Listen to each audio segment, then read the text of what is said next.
Salut et bienvenue pour cette vidéo Monaco 2013-2020, la cinquième déjà, et oui, celle-ci, du coup, elle est pour les mi-offensifs et pour les ailiers. Donc, on a déjà vu les gardiens, toute la base défensif, les milieux défensifs et récupérateurs, et cette fois, on se projette un cran plus haut avec les mi-offensifs. Voilà. Pour rappel, donc le principe était de sélectionner un groupe de 23 joueurs qui ont participé du coup à des matchs sur cette période de 2013 à 2020, la période où Monaco remonte en Ligue 1. La période de l'ère russe aussi. Voilà, donc on a déjà donné les résultats pour tous les postes précédents. On va voir sur les milieux offensifs quels sont les joueurs que vous avez sélectionnés. Il y avait donc 33 joueurs au total qui avaient joué sur ces postes-là, sur cette période-là aussi. Euh, Pas tous n'ont eu des votes, bien sûr, donc on va se concentrer uniquement sur ceux qui ont eu des votes, pour voir à peu près vos résultats et savoir quels sont les joueurs que vous avez retenus qui sont vos titulaires sur le groupe de 23 et quels sont vos deux remplaçants. Donc bien sûr, le principe c'est de choisir deux titulaires sans savoir si c'était à gauche ou à droite, au milieu offensif. Voilà, c'était deux joueurs offensifs à choisir comme titulaires et deux en remplaçant. On verra comment on les positionnera sur le terrain un peu plus tard. Euh, pour les joueurs, donc comme je disais, il y en avait 33. On va en retenir que 10 pour éviter de repasser tous les joueurs en revue. Donc il y a déjà une bonne partie des joueurs 23 dont on ne va pas parler. Voilà, je vous affiche la liste de tous ces joueurs. La majorité ont joué très très peu de matchs à Monaco, d'autres beaucoup plus, mais sont son grand intérêt. Hein, tout à fait comme des personnes comme Chadli que je vois là dans la liste. Pour vous dire, parmi cette liste de 23 joueurs, les seuls qui ont reçu des votes pour être remplaçants, c'est Boshkilia qui a eu 2 votes, El Shaarawy un vote et Saint-Maximin un vote. Voilà, tous les autres n'ont eu aucune sélection. Ce qui peut après se comprendre quand on voit la liste des milieux de terrain qu'a eu Monaco, ils font partie des meilleurs d'Europe, même encore à l'heure actuelle, même si certains ont évolué il y a quelques années déjà à l'AS Monaco. Donc c'est normal qu'ils aspirent quasiment tous vos votes et qu'il reste très très peu de choses pour tous ces autres joueurs. Voilà, maintenant on va remonter le classement et partir par les joueurs qui ont eu un petit peu plus de votes que ces joueurs qu'on vient de voir là s'afficher. Et le premier joueur du coup dont on va parler, c'est Diop. Et oui, étrangement, Diop arrive à ressortir. C'est le 10e joueur que vous avez choisi en tout cas dans cette liste de mi-offensif. Celui qui a réussi à avoir jusqu'à 3% de présence dans les groupes, donc tous en tant que remplaçant bien sûr, mais c'est quand même pas mal, parce que je rappelle qu'il y a eu quasiment 400 votes sur ces milieux offensifs, donc ça représente pas mal de monde qui a choisi de le placer là. Bon, je pense qu'il y a beaucoup d'autres joueurs qui ont montré un niveau supérieur à lui, à l'AS Monaco, mais c'est vrai que c'est un joueur qui fait énormément plaisir à l'heure actuelle sous le maillot de l'ASM, un joueur qu'on n'attendait pas à ce niveau-là en tout cas cette saison, même si à son arrivée il était très prometteur et qu'on pensait que ça peut être un bon coup pour l'avenir. Il arrive donc libre en 2018 depuis le centre de formation de Rennes, puisqu'il n'avait pas joué de match pro avec Rennes. Il est assez vite lancé dans le grand bain par Jardim, mais un peu trop vite sûrement, parce que du coup il se grille un peu les ailes, il se fatigue, il n'a pas l'habitude on a vu du haut niveau et de faire autant d'enchaînements de matchs. Il est obligé de remplacer des joueurs qui sont blessés à ce moment-là. Et assez rapidement, du coup, ses résultats vont être moins bons et il va être mis de côté. Il va retourner en CFA, ce qui va a priori assez mal prendre. C'est vrai que c'est un peu dur pour un joueur qui joue à haut niveau de devoir retourner sur les étages inférieurs. Donc voilà, il avait eu un peu du souci. Il avait été prêté du coup la saison suivante, tardivement, parce que c'était intervenu mi-septembre avec, à mon avis, un joker médical, il me semble, pour Sochaux. Et du coup, il avait été prêté 6 mois, parce que finalement, c'est déjà mi-septembre, et du coup, il jouera que jusqu'au mois de mars à cause du Covid. Donc voilà, après Sochaux qui fonctionne pas énormément non plus, un but, une passe, sur une vingtaine de matchs, c'est pas énorme. Euh, les Sochaliens nous diront que ça n'a pas été un prêt vraiment très très intéressant, et donc on s'attend au début de cette saison qu'il ait encore, qu'il soit même prêté, ou vraiment un rôle de remplaçant. Du coup, la blessure encore de Golovin cette fois-ci le propulsera à être titulaire et il enchaînera vraiment les très très très belles performances pour être en tout cas actuellement le meilleur joueur de la saison. Si on en croit du coup, les médias et même les notes que je lance sur Twitter, c'est lui qui récolte les meilleures notes, donc ce serait actuellement le meilleur joueur. Donc voilà, ça fait plaisir de le voir là et j'espère en tout cas qu'il continuera à progresser à l'ASM. Parce que moi, c'est un joueur aussi que j'aime beaucoup et que j'aimerais bien voir briller comme d'autres joueurs qu'on va voir un peu plus haut que lui. À noter, oui, du coup, sur ses statistiques, il a 4 buts et les 4 sont inscrits cette saison quand même. Hein, donc, sur le peu de matchs qu'il a joué, il a déjà réussi à être très décisif et faire partie des meilleurs buteurs du club cette année. Voilà, donc avec un tout petit peu plus de votes, donc 3% aussi, mais quelques votes de plus, on retrouve Gelson Martins, un joueur d'une autre catégorie, parce que là on parle pas d'un petit jeune qu'on a acheté pas très cher et qu'on a souhaité faire évoluer. Là on a acheté un joueur qui était déjà quand même assez bon, avec un très haut niveau, sur lequel on a énormément investi, parce qu'on a quand même mis 30 millions sur lui. Il arrive en janvier 2019, du coup avec une option d'achat qu'on va activer l'été suivant depuis l'Atlético Madrid, un joueur qui est international portugais à ce moment-là, qui a 21 sélections en plus, qui nous montrera. Ah, ma machine à café nous fait un petit bruit, désolé. Euh, qui nous montrera en tout cas sur ses premiers mois à l'AS Monaco un très très haut niveau, donc il nous enchaîne 4 buts et 2 passes décisives sur les 16 matchs qu'il a à faire sur ces demi-saisons, donc on pense tenir vraiment un très très bon joueur, très bon argument en tout cas sur le côté droit de notre attaque. Malheureusement, ça va s'arrêter là, parce que même déjà sur la fin de saison, c'est un peu plus compliqué pour lui. On se dit que c'est un manque de rythme, vu qu'il n'avait pas joué les 6 premiers mois, qu'il a enchaîné rapidement, et que bah, du coup, la fin de saison est un peu compliquée, mais qu'on le retrouvera vraiment dans les meilleures conditions la saison suivante. Et malheureusement, c'est pas le cas, parce que ces 4 buts de passes décisives, c'est son record sur une saison à l'AS Monaco. Parce que même la saison suivante, il fera que 4 buts et une passe décisive. Et cette année, il fait des perfs très très faibles aussi. Voilà, un joueur sur lequel on a investi beaucoup d'argent, qui joue 56 matchs, donc quand même beaucoup de matchs pour un milieu offensif. C'est assez rageant de voir des statistiques aussi basses. Parmi les 10 joueurs là qu'on vous présente, bah, c'est le deuxième pire ratio offensif. Donc bah, pour un joueur sur lequel on investit beaucoup, je le rappelle, parce qu'on verra que sur les autres joueurs on n'a pas investi autant. C'est assez problématique, donc à voir comment se finit l'aventure avec Gelson, mais à mon avis ça va être très compliqué en cas de retrouver de l'argent dessus, et même de le revoir retrouver à un niveau qui pourrait être le sien qu'il a affiché avant d'être à l'AS Monaco. Je rappelle du coup que sur 21 sélections en équipe nationale, il y en a eu 0 avec l'ASM, parce que du coup il n'a jamais été rappelé depuis qu'il joue à l'AS Monaco, ce qui tend à prouver qu'il a vraiment plus son niveau qu'il avait avant. Un cran au-dessus avec un petit peu plus de votes là aussi. Du coup, on retrouve Ocampos, donc 5% quand même de présence parmi les remplaçants principalement, parce que du coup, il a 0 titularisation. Un joueur du coup qui arrive en Ligue 2 depuis River Plate en Argentine pour un montant de 13 millions, ce qui est de mémoire toujours le record en Ligue 2 du transfert le plus cher. Donc vraiment un très gros investissement fait sur ce très jeune joueur à ce moment-là. Il repartira du coup en 2015 à l'OM pour un montant inférieur. Du coup, c'est un des rares joueurs sur lequel il n'y a pas une plus-value de fait par nos dirigeants russes. Partira pour 7,5 millions après avoir fait déjà un premier prêt de 6 mois avec l'OM. Un joueur de coup qui a joué 2 saisons avec nous sur cette période-là, bien sûr il y a la saison de Ligue 2 qui rentre aussi en compte, qui inscrit du coup 10 buts et 5 passes décisives, où c'est assez moyen pour un joueur offensif. Sur 65 matchs, il y en a quand même 5 de Ligue des Champions, du coup avec un but, le but de la victoire contre Leverkusen. Voilà, à noter aussi, pour moi, je m'en parlais surtout des buts acrobatiques qu'il a pu mettre, comme son ciseau contre Toulouse. Mais moi, il en avait marqué aussi un assez identique un peu plus tard dans la saison. Voilà, après, c'est un joueur qui est international maintenant, avec 5 sélections, mais elles sont arrivées très récemment, hein, depuis 2019, donc pas du tout sous le maillot de l'AS Monaco, ni même de suite de l'Olympique de Marseille. Voilà, donc un bon joueur, mais qui était un peu, comme on disait, un poulet sans tête, qui avait tendance à regarder un peu droit devant, ne pas lever les yeux, centrer quand il y avait personne devant les cages, ou ne pas voir qu'il valait mieux faire une passe plutôt que frapper sur l'action. Donc voilà, pas un gros regret de l'avoir vu partir, si ce n'est du coup d'avoir un peu misé sur lui et d'avoir perdu de l'argent dessus. Euh, Au-dessus, avec le même pourcentage, exactement le même nombre de votes, mais lui, par contre, il a des places comme titulaire, quand même. Ah, c'est impressionnant on va voir qui sont vos titulaires. Ronny Lopez, du coup, là, il y a beaucoup plus de matchs.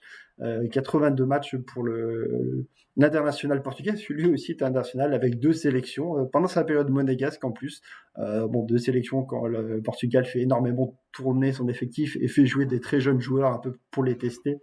C'est comme ça qu'il a réussi à avoir 2 sélections, parce que sinon, on sait très bien il est très loin d'avoir le niveau, surtout des joueurs qui jouent à son poste. D'ailleurs, on en parlera de un peu plus tard, même beaucoup plus tard dans cette vidéo, vous en doutez. Voilà, donc 21 buts, 11 passes décisives. Par contre, là, oui, c'est un très très gros ratio. C'est le second meilleur ratio parmi tous les milieux offensifs. Donc vraiment un joueur qui sur surtout une saison, sur la saison 2017-2018, a fait un carton. Vraiment, il est le meilleur joueur de notre effectif avec 15 buts et 7 passes décisives sur cette saison-là. C'est assez impressionnant. C'est la saison suivante qu'il est vendu du coup pour 25 millions à Séville. Après la saison suivante, voilà ce que je veux dire. Donc on pouvait s'attendre à ce qu'il fasse une grosse saison aussi, qui suive ce qu'il avait réalisé sur la saison du coup fin 2018. Malheureusement, ce n'est pas le cas, parce qu'il du coup il a une grosse blessure qui le contraint à ne pas jouer une bonne douzaine de matchs. Et du coup le retour derrière est assez compliqué. Il finira la saison avec seulement 2 buts, 2 passes décisives, donc très très loin de même des standards qu'il pouvait avoir avant ça. On se rappellera que c'est un joueur que du coup on mettait un peu dans la même catégorie des Pellegrini, Jovetic, Goebbels d'avant, un joueur qui était très souvent blessé. C'était déjà le cas quand il était à Lille, quand on l'avait prêté à son arrivée. Donc du coup c'était en 2015 pour 12 millions d'euros, je ne l'ai pas dit, qui était régulièrement blessé. Du coup ça s'est assez vite calmé. Et du moment qu'il a retrouvé du coup beaucoup de temps de jeu, du coup il a réussi à élever son niveau et nous montrer du coup, tout le talent qu'il pouvait avoir. Et en tout cas, il nous a fait très très bonne saison. On a un très bon souvenir d'un vraiment très bon joueur offensif sur cette saison-là. Donc il a été vendu à Séville pour 25 millions d'euros, comme je disais tout à l'heure. C'est un très bon montant. Je pense qu'on a fait là aussi encore une belle petite plus-value, ce qui a été le cas sur la majorité des joueurs qu'on va parler dans cette vidéo en tout cas. Voilà, à noter que du coup sur ces 82 matchs, il y en a 5 en Ligue des Champions avec un but à Besiktas. On arrive du coup sur les joueurs qui sont au-dessus et qui n'ont pas été pris et qui ont beaucoup plus déjà de sélection. Le premier qui est un peu une surprise, moi, parce que je l'attendais plutôt un cran au-dessus, surtout que le joueur qu'on parlera juste après ça, c'est Nabil Diarra. Pour moi, c'était lui sur lequel on pouvait avoir un doute qu'il puisse rentrer peut-être dans la sélection, parce que du coup, il a un gros affect de la part des supporters monégasques. Donc pour ce joueur marocain qui est arrivé en 2012 en Ligue 2 à l'intersaison, depuis Bruges, pas le Cercle, hein, le club Bruges, pour un montant de 6 millions. Joueur qui était à fort caractère, du coup, et qui faisait un peu peur à beaucoup de personnes sur ce que ça allait donner à Monaco, justement, et avec les problèmes qu'il pouvait avoir par rapport à l'arbitrage aussi. Du coup, bon, on a pu voir qu'il y a eu un petit souci quand même sur sa longue carrière à l'AS Monaco, parce que là, on parle de 4 saisons sur cette période-là, mais du coup, il y en a plus quand on compte la Ligue 2, forcément. Voilà, 115 matchs, pas tous en tant que milieu. J'en ai compté 26 en tant que latéral ou piston qu'il a pu jouer, où Ranieri l'avait un peu décalé sur certains matchs, mais bon, la grosse majorité sont en tant que milieu. On pourra noter aussi qu'il y a 27 matchs de Coupe d'Europe, ce qui est quand même assez important. Il a participé du coup aux 2 grosses campagnes européennes de l'AS Monaco. On peut même noter qu'il a été capitaine de la belle victoire à Arsenal, quand on lui demande justement s'il sait parler anglais pour justement avoir le brassard de capitaine. Cette vidéo m'avait beaucoup fait rire. Voilà, notez du coup qu'en temps de jeu, c'est le 3e milieu offensif à avoir le plus de temps de jeu sur cette période aussi. Preuve qu'il a quand même beaucoup compté. 6 buts, 24 passes décisives aussi, c'est beaucoup 24 passes décisives. C'est le 3e meilleur passeur de cette période-ci. Ce qui est très important. Et côté but, on se rappellera surtout de son but à Dijon, même si beaucoup pensent que c'est un doublé de Falcao. On rappelle que du coup, c'est bien lui qui pousse le ballon, qui nous offre cette victoire tellement importante, parce que du coup, elle nous permet d'aller au titre, cette victoire 2-1 contre Dijon. Voilà, et juste au-dessus de lui, donc, à noter oui, qu'il y a quand même 2% de personnes qui le mettent titulaire. Sur les 18 qui le sélectionnent dans le groupe, c'est assez important aussi à noter. Voilà. Et donc, qui est au-dessus, qui me surprend parce que du coup, je le voyais pas aussi haut et pas vraiment aux portes d'une sélection et avec autant de votes. C'est Golovin, notre international russe, qui est toujours dans l'effectif, sur lequel on a misé une somme très très importante, parce que c'est lui là qui a la plus grosse somme de 30 millions d'euros. Pour l'instant, on verra qu'il y a un joueur qui en a eu un peu plus tard dans la vidéo. 30 millions d'euros, c'est énorme pour un joueur qui était en plus déjà bien âgé, qui n'avait pas prouvé tant que ça, parce que du coup, il jouait au CSKA Moscou, qui avait quelques perfs en Ligue des Champions et en sélection, mais voilà, pas aussi pas pas aussi importante que d'autres joueurs qu'on a pu retrouver par la suite. C'est vraiment une grosse somme misée à un joueur qui était certes très demandé par beaucoup de grands clubs d'Europe, et malheureusement pour moi il n'y a absolument pas de retour sur investissement. 67 matchs est assez important, parce que hormis la blessure de cette saison, Il a toujours été présent, hormis les suspensions qu'il peut avoir pour des cartons rouges un peu bêtes par moment. C'est un joueur qui n'est pas trop blessé, qui joue beaucoup et pourtant c'est 7 buts et 9 passes décisives. C'est lui qui a le pire ratio offensif parmi tous les joueurs qu'on peut voir là qui sont sélectionnés dans les 10 meilleurs milieux offensifs. C'est lui qui a le pire ratio et ce n'est pas logique, parce que c'est un joueur qui est censé du coup apporter beaucoup plus à l'équipe, être beaucoup plus proche des statistiques des autres joueurs.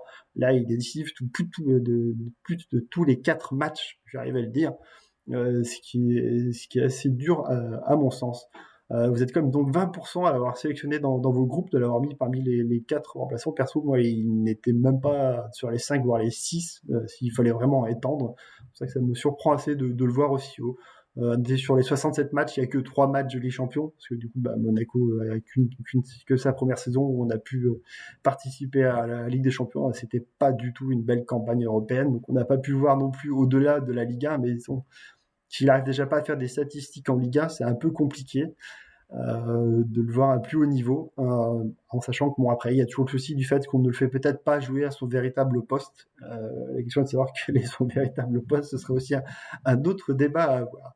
En tout cas, voilà, pour les joueurs en tout cas qui ne sont pas sélectionnés dans votre groupe des 23, on va pouvoir voir que les 4 joueurs du dessus sont 4 références à l'AS Monaco, 4 très très gros joueurs, 4 joueurs qui jouent encore actuellement la plupart quand même dans des gros clubs et qui ont de sacrés niveaux, des internationaux. Maintenant, reste à savoir du coup qui va être le titulaire et qui va être les remplaçants. On va commencer par le premier qui est bien sûr remplaçant, là, il n'y avait pas de doute là-dessus. Donc c'est Yannick Ferreira Carrasco, donc le très jeune monégasque qui arrive très très jeune à l'AS Monaco en 2010 pour un demi-million depuis Ghent. Qui partira beaucoup plus tard, en 2015, à l'Atlético Madrid pour une somme de 15 millions d'euros seulement, mais avec de forts bonus que du coup on va activer parce qu'il sera revendu en Chine quelques années plus tard. Voilà, donc 69% de présence dans vos groupes, donc oui, quasiment tout le monde l'a choisi en tout cas comme remplaçant. 11 l'ont même mis titulaire, donc voilà, il y a pas mal d'affect sur ce jour-là. Même si, à mon sens, il y a 2 joueurs à son poste qui lui sont largement supérieurs, surtout sous le maillot de l'AS Monaco. 74 matchs quand même, c'est pas mal, 10 en Ligue des Champions, notamment du coup la campagne européenne qu'on a pu faire en 2014-2015, et son fameux but du coup à Arsenal, qui est de mémoire son seul but en plus en Ligue des Champions chez nous. C'est un joueur du coup qui s'est révélé en Ligue 2 sur la première saison avec Ranieri. C'est Ranieri du coup qui le met dans le groupe plus titulaire assez rapidement, et il arrivera à s'imposer rapidement comme un très très bon élément. C'est une surprise pour pas mal de monde. Il enchaînera un très très bon début de saison en Ligue 1, donc du coup en 2013. Et malheureusement, ce qu'on peut regretter, c'est le passage de sa prolongation de contrat, où du coup il ne s'entend pas avec les dirigeants, qui boudent, et que il se passe quelque chose dont on ne sait pas forcément tout dans l'histoire, mais en tout cas pendant 6 mois il est mis au placard. Ça servira du coup à l'éclosion d'un autre joueur sous notre maillot, mais du coup on n'a pas pu profiter de lui alors qu'il faisait vraiment un très très bon début de saison. C'est assez regrettable du coup de ne pas en avoir pu profiter plus à ce moment-là et d'avoir gâché 6 mois pour une histoire de contrat. Mais bon, voilà, c'est la vie malheureusement. Voilà ce qu'on peut dire donc sur le jeune belge du coup qui est international, à savoir que sur les 44 sélections qu'il a en équipe de Belgique, il y en a 3 sous le maillot monégasque, les 3 premières, donc c'est avant de partir du coup qu'il a réussi à avoir ses sélections. Et bien sûr du coup maintenant il est un international assez réputé et titulaire assez régulièrement dans sa sélection. Euh, du coup, le deuxième remplaçant, qui est-il? On se doute forcément que le titulaire à droite sera Bernardo Silva, hein, au même titre que Fabinho. C'est impossible de ne pas l'imaginer dans le 11. Maintenant, il y avait 2 très grands joueurs pour la deuxième place. Je dirais pas pour la place à gauche, parce que forcément, c'est pas évident d'être le poste de Rames. Mais du coup, entre Lemar et Rames, il y a eu bataille pour savoir lequel des deux serait le titulaire. Et le remplaçant, du coup, c'est Thomas Lemar. Thomas Lemar, du coup, avec seulement 34% de place dans vos 11, dans vos titulaires plutôt, du coup, n'a pas franchi l'étape d'aller chercher être titulaire et être dans votre groupe. C'est un des champions de France 2016, du coup, qui ne sera pas non plus dans le 11. Ça commence à en faire quelques-uns. Voilà, ce n'est pas forcément le 11 de cette année-là qui sera tous titulaires, comme on a pu le voir déjà sur les précédents postes. 90% de présence dans votre groupe. Ça a mérité un peu plus quand même. C'est dur quand même, je trouve, de le sortir. 10% qui ne le mettent pas, c'est important quand même. On n'est pas dans les personnes qui souhaitent intégrer d'autres joueurs en disant il y sera forcément. 3 saisons à l'AS Monaco, une de trop, certains diront. C'est vrai qu'il n'est pas parti avec la grosse vague après le titre de 2017. Il est resté encore une saison de plus. Mais ça n'a pas empêché de faire une sacrée plus-value. Il n'a pas perdu sa cote, puisque du coup on l'a vendu pour 72 millions d'euros à l'Atlético Madrid. Je pense qu'il s'en mord encore les doigts, parce que du coup il a eu beaucoup de mal par la suite, après Monaco. Un joueur qu'on avait acheté pourtant que 4 millions à Caen en 2015. Une belle somme misée sur un joueur finalement qui n'avait pas tant d'expérience que ça, parce qu'il avait moins de 800 minutes en Ligue 1 avec Caen, pas mal de matchs, mais beaucoup en tant que remplaçant en rentrant dans les fins de match. Donc très peu d'expérience. En tout cas, à beaucoup des dirigeants d'avoir remarqué ce jeune joueur qui nous fera le plus grand bien, qui nous amènera du coup très haut sur la scène européenne et bien sûr qui nous permettra d'avoir un titre de champion de France, des statistiques fabuleuses, quoi, 22 buts, 28 passes décisives. Donc c'est déjà le 6e buteur pour un milieu offensif sur toute la période 2013-2020, donc 6e au général, hein, mais pour un milieu offensif, c'est très bien de se placer aussi haut par rapport aux attaquants. C'est le 2e meilleur passeur aussi. Et voilà ce qu'on peut dire. Donc sur 127 matchs, il y en a que 24 en Coupe d'Europe, avec 2 buts. Les 2 buts, c'est contre Tottenham au match aller et au match retour. Voilà ce qu'on peut dire. On peut aussi préciser que du coup, il est international français, il a 22 sélections, et que les premières sélections, du coup, sont sous le maillot monégasque. Il y en a 13, ce qui lui permettra du coup d'être appelé en équipe de France pour la Coupe du Monde et du coup d'être champion du monde. Un de plus du coup de champion du monde monégasque quand il portera le maillot. Voilà, donc maintenant on va arriver sur les 2 titulaires. Bon, forcément, vous savez très bien que le premier dans lequel on va parler, du coup, qui sera titulaire sur le côté gauche, c'est James Rodriguez. Du coup, 55% de place dans les titulaires. Donc voilà, il y a largement plus que Thomas Lemar. Donc pour vous, c'est lui le 2e meilleur milieu offensif qu'on a eu sur cette période-là. 88% seulement de présence dans le groupe, c'est ça qui est assez étonnant, c'est-à-dire qu'il y en a moins que Lemar, alors qu'il a plus de titularisation. Donc il y en a qui pensent que du coup le fait d'en avoir fait qu'une saison à l'AS Monaco lui est préjudiciable et ne mériterait pas donc du coup d'être dans les 4 meilleurs joueurs à ces postes-là. Pour moi, il fait clairement partie. Pour moi, c'est un joueur que j'ai adoré. Encore une fois, vous pouvez le voir, j'ai acheté son maillot. J'ai très peu de maillots floqués. Et lui, il en fait partie parce que c'est vraiment un joueur que j'ai adoré, que j'aime même toujours beaucoup. Une saison, du coup, il arrive pour une somme très importante depuis Porto avec Moutinho. Il arrive, lui, en 2013 pour 45 millions d'euros, ce qui est une somme très, très importante. Et pourtant, on le revendra un an plus tard pour officiellement, du coup, 75 millions d'euros, même si on avait annoncé jusqu'à 90, mais c'était bonus inclus, mais les bonus n'ont pas été levés apparemment. En tout cas, ce qui est annoncé par les sites de transfert, c'est 75 millions d'euros, ce qui fait une belle plus-value pour une seule année jouée à l'AS Monaco. Bien sûr, c'est un international colombien, et c'est surtout ça qui a précipité son départ, c'est sa fameuse Coupe du Monde qu'il fait en 2014, qui est absolument fantastique. Il fait déjà une très grosse saison en Ligue 1, où il se fait très bien remarquer, sachant que déjà à Porto, il avait déjà une grosse cote. On l'a pas acheté 45 millions pour rien non plus.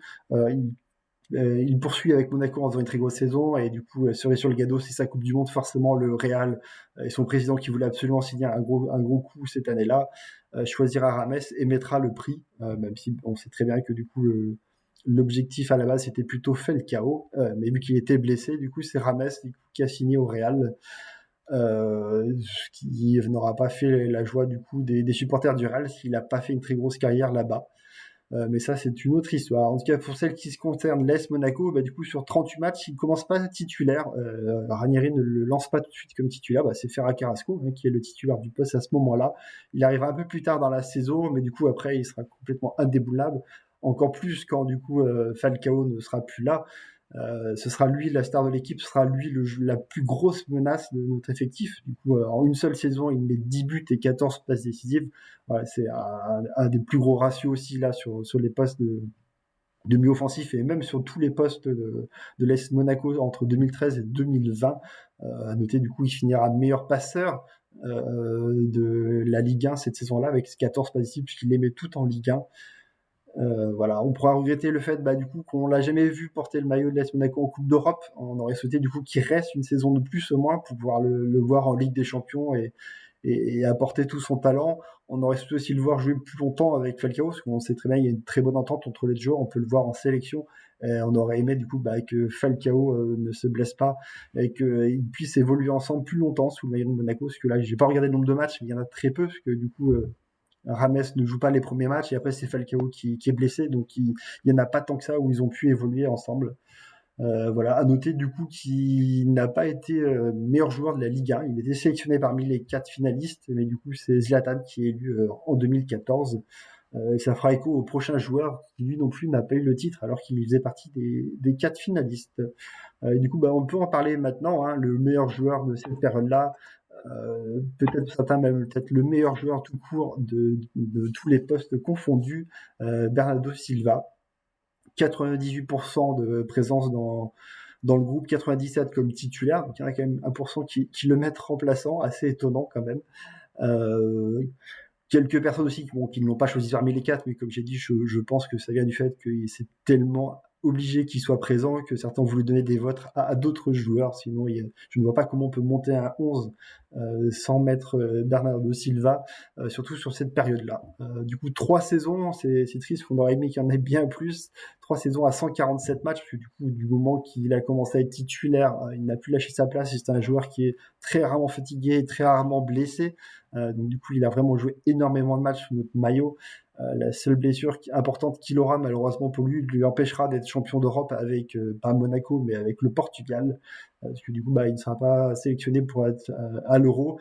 Contrairement à Moutinho qui, lui, du coup, sera champion d'Europe. Bernardo Silva ne le sera pas, alors que du coup, c'est un joueur qui s'est complètement imposé comme titulaire dans la sélection portugaise, du coup, avec déjà 49 sélections. Donc 15 à l'AS Monaco, donc du coup il a ses premières sélections sous notre maillot.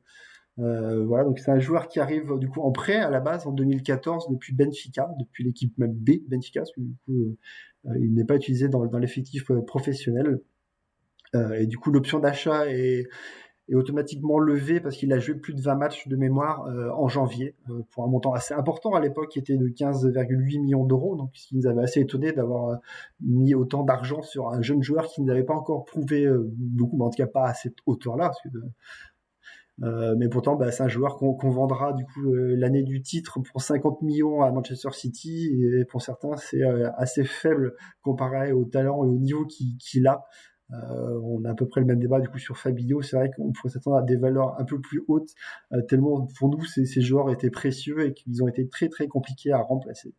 Voilà, du coup, 28 buts, 18 passes décisives, des statistiques là aussi très importantes. On se rappellera surtout de son but au Parc des Princes, qui sort un peu de nulle part. Bon, la frappe est un peu masquée, c'est pour ça qu'en avis Lafond ne la voit qu'au dernier moment et qui rentre. Et du coup, on arrache ce match nul qui nous permettra, à mon avis aussi, celui-ci d'être champion, parce que du coup, on ne perd pas 2 points contre le PSG à ce moment-là, et ce sera très important. 147 matchs, c'est le 7e joueur qui est le plus utilisé sur cette période, pour dire l'importance qu'il peut avoir. 28 buts, c'est le 3e buteur. Là aussi, c'est pas un attaquant et pourtant il fait partie des top buteurs.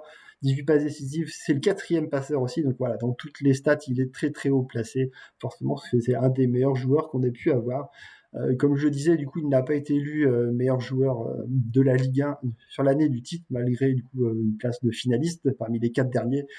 Cette fois-ci, c'est pas Zlatan, mais c'est Cavani qui lui ravira le titre. À noter du coup, sur 147 matchs, il y en a 30 en Coupe d'Europe, dont 3 buts seulement. Buts généralement sur les premiers matchs contre Tottenham et Moscou sur la grosse saison 2016-2017. Il ne sera pas après décisif sur les matchs sur l'élimination directe. Voilà ce qu'on peut dire du coup sur Bernardo, du coup qui avec Rames intègre le 11. Et donc, on peut regarder notre 11 qui est quasiment complet, si on arrive au bout du coup de ces petites vidéos sur Monaco 13-20.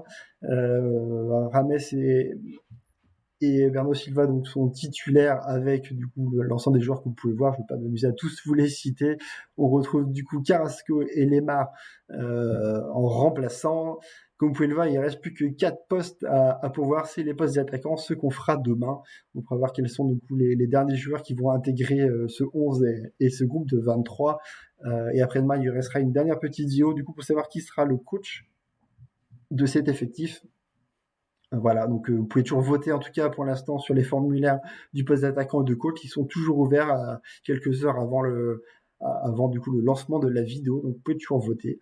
Je vais en profiter du coup pour vous remercier du coup pour avoir voté aussi massivement sur quasiment tous les postes ont eu plus de 400 votes, montant jusqu'à plus de 650 pour le poste de gardien, c'est très très impressionnant. Merci à vous. Merci à vous aussi pour les nombreuses vues sur la chaîne YouTube, pour les personnes qui sont abonnées, ça fait plaisir aussi. Idem sur Twitch pour les personnes qui nous suivent en live et qui mettent des petits messages aussi des fois sur le chat, c'est très sympa en tout cas. Merci à vous.